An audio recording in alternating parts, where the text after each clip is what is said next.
Selamat pagi, Bapak Gunggu, Bapak Akbar, Mbak Hani, dan teman-teman yang kami kasihi. Pada kesempatan ini, kami kelompok D akan mempresentasikan metode pengembangan sistem toko DVD kurang laku yang kami pilih setelah minggu lalu mengenal beberapa metode alternatif. Berikut merupakan beberapa anggota kelompok D, ada Yudita Eva, Agung Setia Adi, Mariska Putri, dan Araminta Dewati. Presentasi ini akan terbagi menjadi 4 bagian. Pertama, mengenai gambaran solusi atas permasalahan yang ada pada toko DVD kurang laku, kemudian metode pengembangan sistem yang relevan dengan solusi tersebut, DFD level 0 atau logical dari seluruh proses bisnis, serta DFD level 1 atau physical serta data dictionary salah satu proses bisnisnya.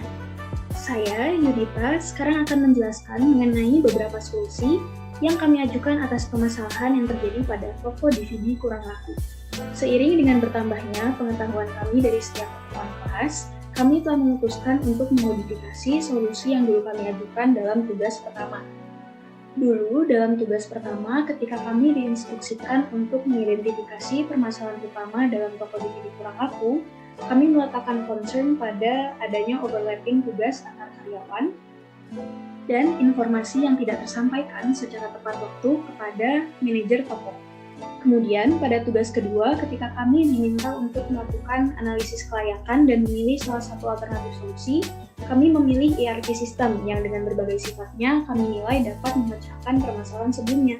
Namun kemudian, ketika kami sedang mengerjakan tugas ketiga, kami pun berdiskusi lagi mengenai solusi yang sebelumnya kami ajukan.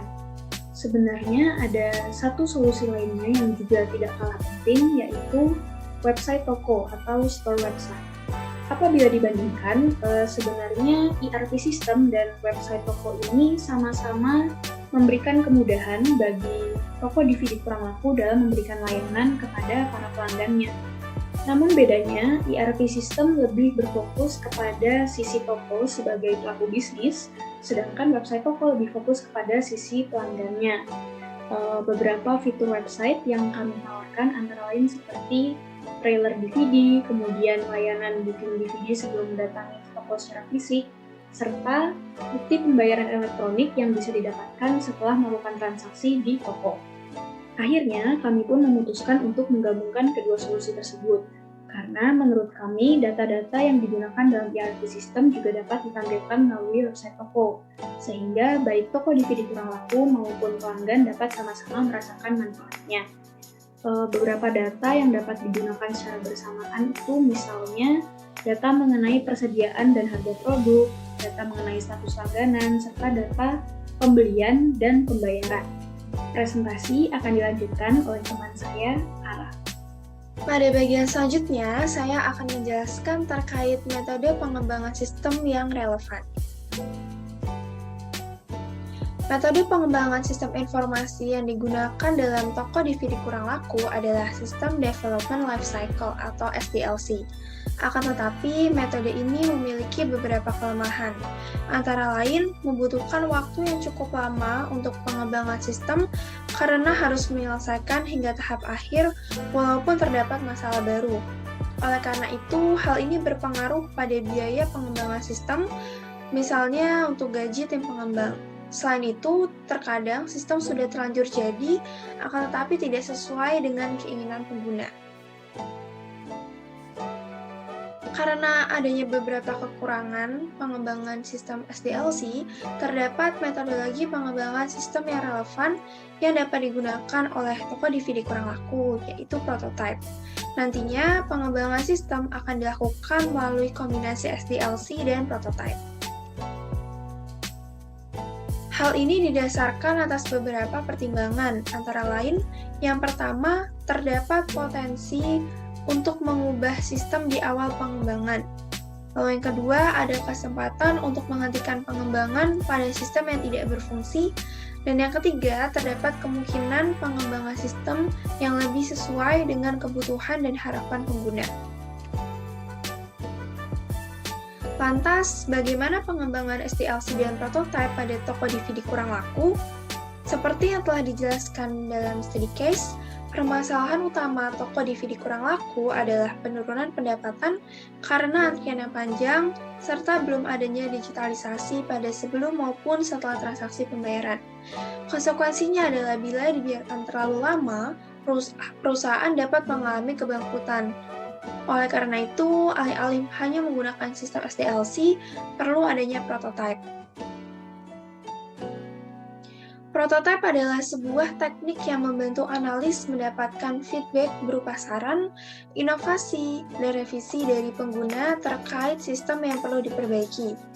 Prototype yang digunakan dalam pengembangan sistem ini adalah Selected Features Prototype, yaitu merupakan sistem yang utuh namun tidak seluruh fiturnya diaktifkan. Fitur lainnya yang masih nonaktif akan diaktifkan setelah mendapat umpan balik dari pengguna. Oleh karena prototype menekankan pada feedback customer, terdapat beberapa cara yang membantu analis dalam mendapatkan informasi terkait kepuasan serta kebutuhan informasi dari pengguna.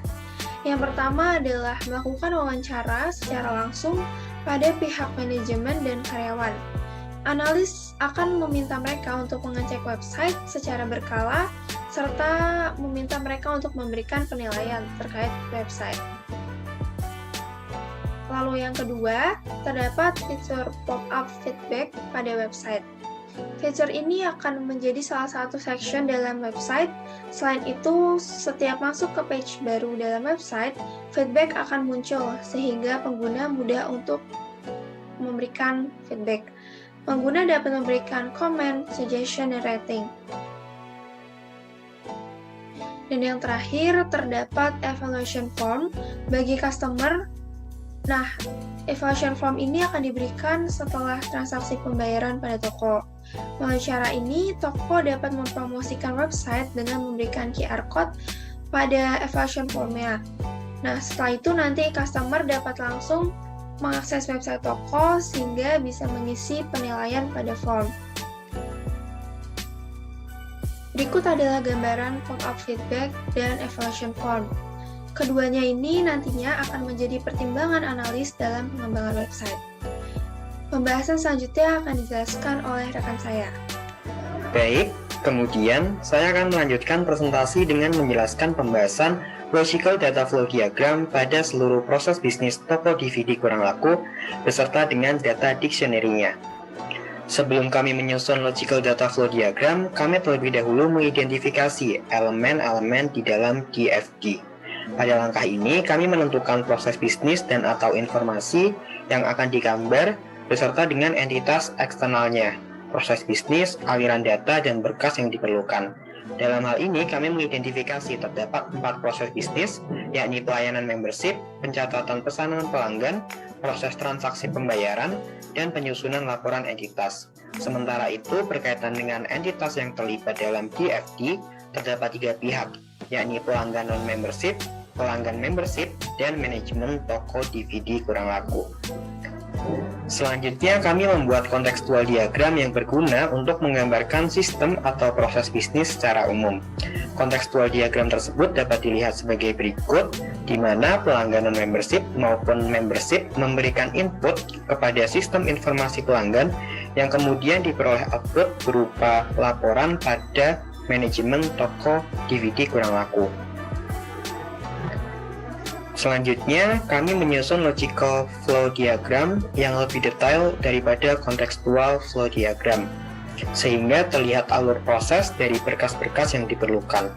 Logical data flow diagram ini kami mulai ketika pelanggan non-membership memberikan data pribadi guna keperluan proses pelayanan membership. Kemudian dilakukan pencatatan membership pada data membership, sehingga pelanggan non-membership ini dapat melakukan pesanan penyewaan. Sementara itu, pelanggan membership dapat langsung melakukan pemesanan DVD. Pada proses pemesanan ini dilakukan pengecekan dan pencatatan persediaan DVD pada data persediaan. Kemudian apabila pesanan telah dikonfirmasi, maka akan dilakukan pembaruan data persediaan guna keperluan penyusunan laporan entitas. Selanjutnya, kita kembali lagi pada proses pencatatan pelanggan. Apabila proses ini telah selesai, maka akan diteruskan pada proses transaksi pembayaran. Pada proses ini dilakukan pencatatan transaksi pembayaran pada data keuangan sehingga dihasilkan keluaran berupa pelaporan keuangan. Pembaruan data persediaan dan pelaporan keuangan selanjutnya disusun dalam proses penyusunan laporan entitas guna keperluan manajemen untuk melakukan pengendalian dan evaluasi. Kemudian saya akan menjelaskan kamus data dari Logical Data Flow Diagram yang telah dijelaskan sebelumnya. Pertama berkaitan dengan membership. Pada bagian ini terdapat nama pelanggan, tepat dan tanggal lahir, alamat, nomor telepon, email, password, tanggal pendaftaran, durasi dan harga membership, serta metode pembayaran. Selanjutnya kedua yakni proses pesanan pelanggan yang terdiri atas akun membership, nama DVD yang disewa, jumlah DVD yang disewa, tanggal waktu sewa, durasi waktu sewa, serta alamat tujuan pengiriman yang bersifat opsional. Hal ini dikarenakan toko DVD kurang laku ini diharapkan dapat melayani baik secara langsung di toko maupun daring, sehingga perlu adanya alamat sebagai tujuan pengiriman DVD. Kemudian terdapat proses transaksi pembayaran yang meliputi metode pembayaran, rincian harga, kuantitas DVD yang disewa, total pembayaran, dan pajak yang bersifat opsional karena bergantung dengan peraturan pemerintah yang berlaku terkait dengan transaksi ini. Proses terakhir yakni penyusunan laporan entitas yang terdiri atas laporan keuangan dan laporan persediaan DVD. Selain itu, kami juga menjelaskan struktur data durasi membership di mana pelanggan dapat memilih selama 1 bulan, 3 bulan, 6 bulan, dan 1 bulan. Sementara itu, dalam metode pembayaran, terdapat pilihan melalui tunai, kartu debit, kartu kredit, transfer, atau fintech. Kemudian, presentasi akan dilanjutkan oleh rekan saya. Hai teman-teman semua, di sini saya Mariska akan melanjutkan penjelasan dari Agung, yaitu tentang data flow diagram level 1 fisikal dari salah satu proses bisnis beserta data dictionary-nya. Pertama-tama, saya akan menjelaskan secara singkat apa itu data flow diagram fisikal level 1.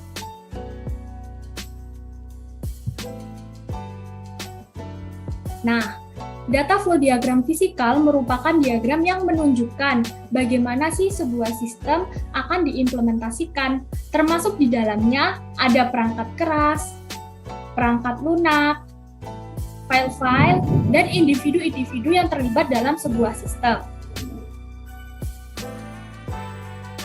Jika tadi Agung telah menjelaskan DFD logical dari seluruh proses bisnis, maka kali ini saya akan menjelaskan data flow diagram fisikal untuk proses penyewaan DVD di toko DVD kurang laku berdasarkan solusi yang telah kami buat kemarin.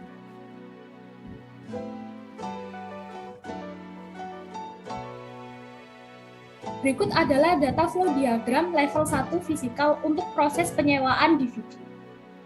Pertama-tama, seorang pelanggan mengecek data store yang dimiliki oleh toko melalui website untuk mengecek ketersediaan DVD. Selanjutnya, pelanggan tadi selain mengecek ketersediaan, juga melakukan uji kualitas DVD yang ingin dia sewa, yang tentunya juga tersedia dalam fitur website. Apabila pelanggan menemukan DVD yang ia inginkan dalam kondisi yang layak, maka pelanggan selanjutnya diminta untuk melakukan konfirmasi pemesanan. Apabila pelanggan tadi tidak menemukan DVD yang ia ingin sewa atau DVD-nya dalam kualitas yang buruk atau tidak layak untuk disetel, maka pelanggan dapat memutuskan untuk menyewa DVD yang lain atau membatalkan keinginannya untuk menyewa. Pelanggan yang berhasil menemukan DVD-nya, lalu selanjutnya diarahkan untuk melakukan konfirmasi. Konfirmasi ini bertujuan untuk pembayaran, agar dia dapat menyewa DVD tersebut. Selanjutnya, saya akan menjelaskan tentang data dictionary. Data dictionary atau yang biasa juga disebut dengan kamus data merupakan kamus yang berisikan informasi tentang data dan prosedur, koleksi proyek yang lebih besar, dan biasanya informasi tersebut dikenal dengan sebutan repositori. data biasanya mengandung informasi tentang data yang dikelola oleh sistem termasuk arus data, penyimpanan data, rekaman struktur, elemen, entitas, dan pesanan. Yang kedua, logika prosedural dan kasus penggunaan. Yang selanjutnya ada desain layar dan laporan. Yang keempat, hubungan antar data seperti bagaimana struktur data terkait dengan yang lain. Yang kelima, persyaratan proyek dan pengiriman sistem di akhir. Dan yang terakhir, ada informasi manajemen proyek seperti jadwal pengiriman, masalah yang membutuhkan penyelesaian, pencapaian, dan proyeksi pengguna. Selanjutnya, saya akan menjelaskan tentang data dictionary dari proses penyewaan DVD. Berikut adalah data dictionary yang dapat saya simpulkan. Kolom yang pertama ada kolom nama data, yaitu file daftar rincian DVD. Di kolom-kolom yang selanjutnya terdapat unsur dan elemen data yang berhubungan dengan DVD. Yang pertama ada kode DVD, yang kedua ada judul film, yang ketiga ada durasi, lalu genre film, siapa produser serta sutradara, di manakah rumah produksi, tahun berapakah dirilis, serta sinopsis film, dan apabila ada, disediakan trailer atau cuplikan singkat.